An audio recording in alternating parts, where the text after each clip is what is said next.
Inilah kisah yang mengguncang hati dari seorang hamba Allah bijaksana, yang namanya diabadikan dalam Al-Quran.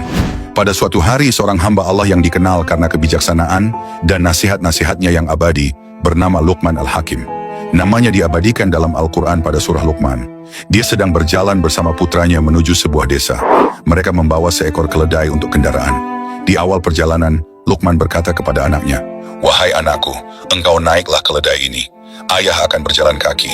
Maka sang anak pun menaiki keledai, sementara Luqman berjalan di sampingnya. Tak lama kemudian, mereka melewati sekelompok orang.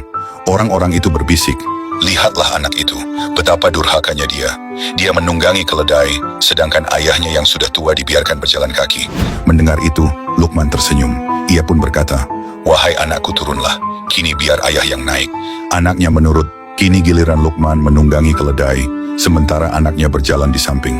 Mereka melanjutkan perjalanan dan bertemu kelompok orang lain. Orang-orang itu bergumam, "Lihatlah lelaki tua itu, tak ada kasih sayang. Dia menunggangi keledai, sementara anaknya yang masih kecil dibiarkan berjalan." Luqman kembali tersenyum. Ia berkata kepada anaknya, "Baiklah anakku, kita berdua naik bersama." Mereka pun menunggangi keledai berdua. Namun ketika melewati sekelompok orang lainnya, mereka mendengar komentar, "Kasihan keledai itu, dia ditunggangi dua orang sekaligus. Betapa kejamnya mereka kepada hewan." Mendengar komentar itu, Luqman berkata kepada anaknya, "Kalau begitu, kita turun saja dan berjalan kaki." Mereka pun turun dan menuntun keledai. Tak lama kemudian, mereka bertemu lagi dengan orang-orang lain. Kali ini mereka mendengar, "Lihatlah dua orang bodoh itu. Mereka punya keledai tapi malah berjalan kaki. Untuk apa membawa keledai kalau tidak ditunggangi?"